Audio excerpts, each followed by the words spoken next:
Veg Manchurian तर तुम्ही नेहमीच खात असाल, पण आज आपण सोयाबीन मंचुरियन करत आहोत. थोडीशी वेगळी रेसिपी आहे. चला तर सुरुवात करूया.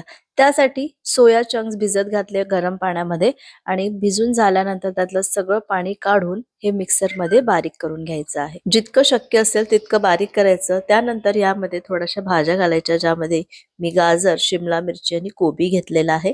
यामध्ये थोडीशी मिरची पण घालू शकता जर मुलं खाणार नसेल तर. सोबतच चवीपुरतं मीठ घालायचं, थोडासा सोया सॉस आणि ग्रीन चिली सॉस मी इथे घातलेला आहे. त्यानंतर अर्धा चमचा आलं लसूण पेस्ट घालू आणि 2 चमचे तांदळाचं पीठ आणि 2 चमचे बेसन घालायचं आणि छान मिक्स करायचं आणि असे याचे छोटे छोटे बॉल्स तयार करायचे. हे बॉल्स आपण तळून घेऊ आणि आपले हे मस्त असे सोयाबीन मंचुरियनचे बॉल्स तयार आहे. आता आपण याची ग्रेव्ही करायला घेऊ. त्यासाठी मंचुरियन तळलेल्या कढईमधलं तेल थोडंसं काढून घेतलं. फक्त 2 टेबलस्पून तेल यामध्ये घालायचं. त्यामध्ये बारीक चिरलेला भरपूर लसूण, त्यानंतर 2 ते 3 मिरच्या अगदी बारीक चिरून घ्यायच्या, त्या पण यामध्ये घातल्या. त्यानंतर थोड्याशा भाज्या घातल्या, ज्यामध्ये शिमला मिरची, गाजर आणि कांदा घातलेला आहे, जो मी मोठा मोठाच कापून घेतला.